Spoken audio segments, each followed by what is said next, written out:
AFC North is always a race to the finish line. Just within the division, it's a gauntlet of a schedule. A year ago, it was the Ravens winning it all, a 12-5 season ending at the hands of Buffalo. That's who they opened the season with in 2025, by the way. Meanwhile, the Steelers still sorting through their quarterback conundrum. They'll face their former one in New Jersey as Justin Fields commands the Jets offense. The Bengals have to get out to a hot start, right? They're trying to avoid another playoff miss and a chance to start 2-0 for the first time since 2018. More on that in a minute. And how could we forget Cleveland with quarterback controversy of their own? So much to talk about when it comes to the AFC North. So let's do it with our good friends, our two-time Super Bowl champion in Bryant B-Mac McFadden, and our Super Bowl covering NFL reporter in Tyler Sullivan. Guys, certainly appreciate the time. Let's start our conversation, though, with the Ravens. We're just going to kind of bypass the regular season kind of here because it seems like no matter what with the Ravens, they always find their way to the postseason regardless of the schedule, but it's the playoffs, B-Mac, where things get a little bit interesting. So when you look at the 2025 schedule as a whole here for the Ravens, they get the bye week in week 7. They kind of get a little bit of a break there as they face teams that finished under 500 there after the bye, but it gets kind of tough there the first week of the season, B-Mac, or the first start to the season, I'll say. So how do you see the Ravens faring to get the season started? Once again, another successful year for the Ravens. I have them winning 12 ball games, but it's safe to say the hardest stretch for the Ravens is within the first 4 ball games. Traveling to Buffalo, Haley, Tyler, and then traveling to Kansas City. In both cases, I have the Ravens losing both of those ball games. Week 1 is like the week of unknowns. You're playing against a very highly talented team with a high-level quarterback on the road in Buffalo. I see that as a loss. Bouncing back on track against Cleveland, Detroit, and then traveling to Arrowhead Stadium, I see that as a loss as well. But when you look at the middle part of their schedule, when you look at games against Houston, Rams, Chicago, Miami, Minnesota, Cleveland, the Jets, Cincinnati, and that first game against Pittsburgh, I see the Baltimore Ravens taking care of their business against those said teams. And then when you factor in what we usually see happen with this AFC rivalry with the Pittsburgh Steelers, regardless who the quarterback is with the Pittsburgh Steelers, they always find a way to split against the Baltimore Ravens. And that second game for Pittsburgh and Baltimore, that's the final week of the season. And if everything goes accordingly, Tyler, it's safe to say Baltimore may rest a lot of their key contributors for that ball game, which will make it an easier path for the Pittsburgh Steelers to win that ball game, to get that split that I mentioned earlier. And the same can be said for Cincinnati. So once again, another successful year. 12-5 is what they had a year ago, win-loss record. I see them doing the same thing for this upcoming season as well.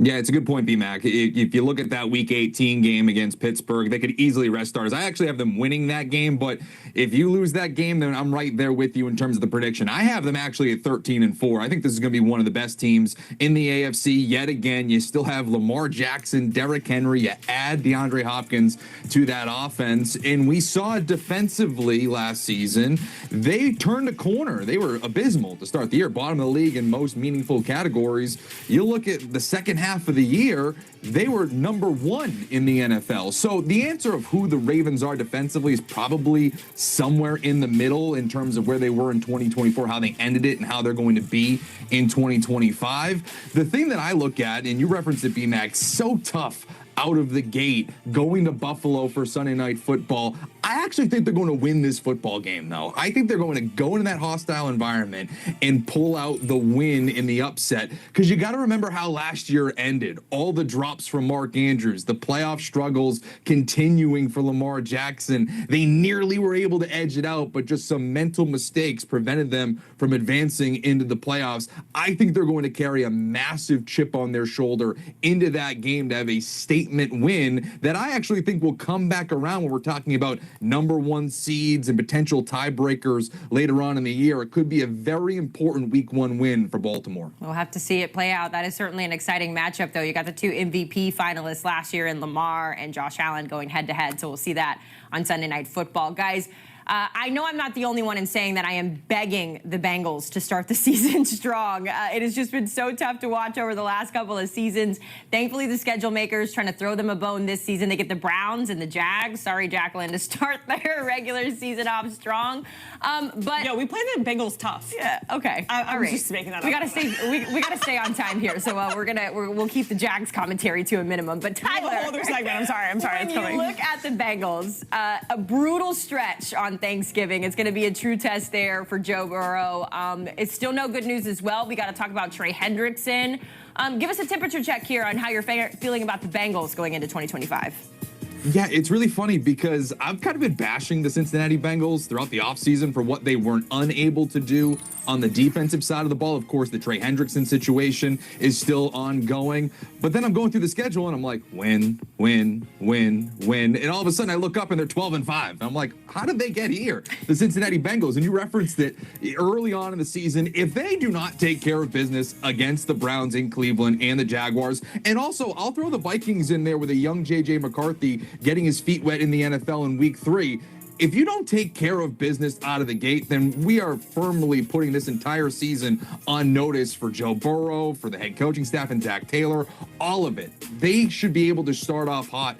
And overall, I love their offense. If they are what we saw at the end of last season, where they were going on this dramatic run to try to get into the postseason, Joe Burrow on his own and Jamar Chase are going to win a lot of football games. Now, the question is, and it's very similar to what we were talking about with Baltimore, can they actually replicate all of these wins into the playoffs? I have my questions about that because of that defense. I think they'll win shootouts when it gets to the nitty-gritty of the playoffs. If you don't have Trey Hendrickson, if you're really relying on Shamar Stewart, who had 4.5 sacks during his entire collegiate career, I have my doubts. And for me, that's why I'm going in more of a lesser direction with Cincinnati than you, Tyler. I see them winning 9 games. Now, you guys talked about the schedule makers threw them a bone this year to start their schedule off. Well, heck, they threw them a bone a year ago. Remember, week 1, they played against Jacoby Brissett and the New England Patriots at home, and they lost. But we talked about how bad they've been to start the season off. I really believe they were overemphasized getting off to a better start. So I see them coming out the gate 3-0. But then you look at some inspired defensive, offensive teams with balance. Detroit, Denver, Green Bay, and of course their rivals in the Pittsburgh Steelers. I have them losing those ball games, and I think they get back on track in that stretch against New York, Chicago. Usually split a series with Pittsburgh, but I have them getting swept this year with Pittsburgh, and then of course finishing off with Baltimore, and then finishing off on a good note when you look at games against Arizona and Cleveland. But I have them winning 9 games this season, and it's a lot to do with Cincinnati doing Cincinnati-like things, losing the teams they shouldn't lose to, and how much improved will their defense be, especially if you're having a disgruntled Trey Hendrickson, or even worse, Trey Hendrickson not even in a uniform for Cincinnati. Yeah, the things with Trey Hendrickson certainly escalating in a direction you don't want it to go. Last time we heard, he said things are getting a little personal, and they have not come to an agreement there. So certainly something to keep our eye on. Also, a random fact that I don't know how much this really matters, but the Cincinnati Bengals will travel the fewest miles this season. I only mention that because the Commanders did that a year ago, and they made it all the way to the NFC East title. I am not saying that that matters, but just a fun fact to keep on your mind as the Bengals get their season underway. Let's talk about your Steelers, though, B-Mac, because as we know, they have never had a losing record under your head coach in Mike Tomlin. However, that quarterback question continues to loom, and it just seems like the longer the offseason goes with those question marks, it's kind of feeling a little bit, I'm not sure when it comes to Pittsburgh. They also will face 3 of the 8 teams that made it to the divisional round of the playoffs last year. B-Mac, are you nervous at all about this season, or are you trusting that your head coach will figure it out regardless?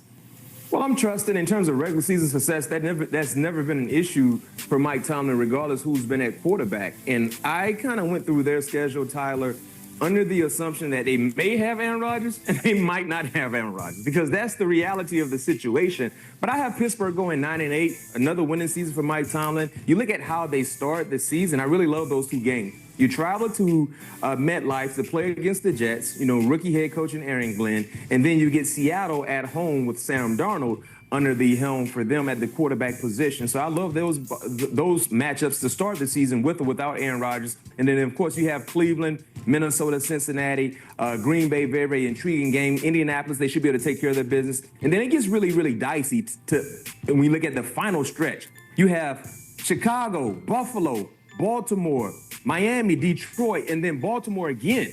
I mean, that's a very, very difficult stretch to end the season. And we saw a similar schedule with them in 2024 and how they ended the season as well. And they didn't handle that gauntlet as best as possible. So I think we see some of the same errors on the football field for the Pittsburgh Steelers, but in all, I see them winning 9 games, losing 8. Yeah, the Pittsburgh Steelers by far are the toughest team to gauge when we do this exercise, right? Because we don't know the most important position. We don't know if Aaron Rodgers is going to come out of the darkness and say, you know what, I'm going to the Steel City. I'm going to be a Pittsburgh Steeler, or he's going to say, you know what, I'm going to stay in the darkness for a little bit longer. I'm calling it a career, which makes it really difficult to kind of figure out what they're going to be. And for me, I'm treating it like they're not having Aaron Rodgers, because right now they don't. Right now it's Mason Rudolph as their quarterback, projected to be the starter in week 1. And to me, that results in the first under 500 season for Mike Tomlin, which is crazy to think about. But I think this is a 6-11 football team with Mason Rudolph as their quarterback. Now, if it's Aaron Rodgers, it's a different story. But I even look at week 1, B-Mac, and I say, you know what? If there's a revenge narrative, I think the schedule makers are trying to make it Aaron Rodgers versus the New York Jets. It could be Justin Fields against the Pittsburgh Steelers, and him coming into that game with a little extra motivation to try to beat up on his former team that benched him over Russell Wilson. So I look at that and go, oh boy, this could be tough sledding if you're losing a game out of the gate to the New York Jets in New York. And as you referenced, B-Mac, at the end of the season, look at that in week 10. You're starting on Sunday Night Football in Los Angeles against the Chargers. Then it's the Bengals. Going to Chicago against a much better Bears team with Ben Johnson as head coach. You face the Bills, the Ravens, even the Dolphins on prime time, and then the Lions in Detroit. That's real dicey. You're talking about a possibility there of 1, maybe 2 wins. So again, this is really tricky here for Mike Tomlin, because he's always been that guy to have a high floor. Right now, I don't know if that floor is really high. Yeah, remember, too, the Steelers will play the first game in Ireland as well. They'll take on the Vikings overseas in week 4, so a good gut check there when it comes to just dealing with the schedule as it comes. Let's wrap up our conversation talking about the Browns, because just there's so many storylines that we can hit at this point. And it's kind of sad that Shedeur Sanders was the one that stole all the headlines, because they have so many other problems to address. But you guys are both on the same page here. There's not going to be a lot of winning in Cleveland, B-Mac, when it comes to the Browns this season and their schedule. Yeah, it's going to be a Brown-like year for Cleveland. I think they're getting ready for 2026. You know, this is kind of like a rebuild, to say the least. They stockpile on draft picks as they look towards the future. And this season will clarify their mindset moving forward outside of 2025. Tyler, I see 3 wins, best case scenario. You look at their schedule. I'm right there with you. Yeah, where you see 3 wins, I don't know, but best case scenario, I see 3. Tennessee definitely is 1 win for sure. It should be. But trying to pencil in another 2 more wins is hard. Maybe Minnesota with J.J. McCarthy at home there in Cleveland. That could maybe work out. And there's always a game for Cleveland. They win a game they're not supposed to win. They're playing against a better team, and they find a way to squander out a victory. That's probably going to be their 3rd win for them this season. So it's going to be a long, long year for Cleveland Browns fans. But I think they kind of understand that as they look towards the future. Exactly. This team traded down, and, you know, they are planning for the future. I think they're going to have more quarterbacks than they do wins. I think right there, 3-14. When you have Shedeur Sanders, we all thought, okay, if they drafted him anywhere between day 1 and day 2, you could say, okay, maybe the arrow's pointing up. But where they drafted him in the 5th round, they don't view him as a starting quarterback. He can prove them wrong, but right now that's not who they see. They see him as more of a developmental piece. So is it Joe Flacco? Is it Kenny Pickett? Is it Dylan Gabriel, who they drafted ahead of Shedeur? So right now, I look at this team. They might be good defensively, but other than that, I see 3 wins. More quarterbacks than wins is certainly a statement, Tyler, but you are not wrong, my friend. It's so good to see you guys. Stick around, because we got another segment with you on the other side. Before we get there, take a look at the odds to win the AFC North. No surprise, based on what our experts just told us. It is the Ravens sitting there at -140 to repeat as champions. The Bengals, though, sitting in potentially second there at +220. And the Browns, a long shot, +2,090. 900. Numbers are hard. That's how hard the season is. 29 to 1. It ain't good.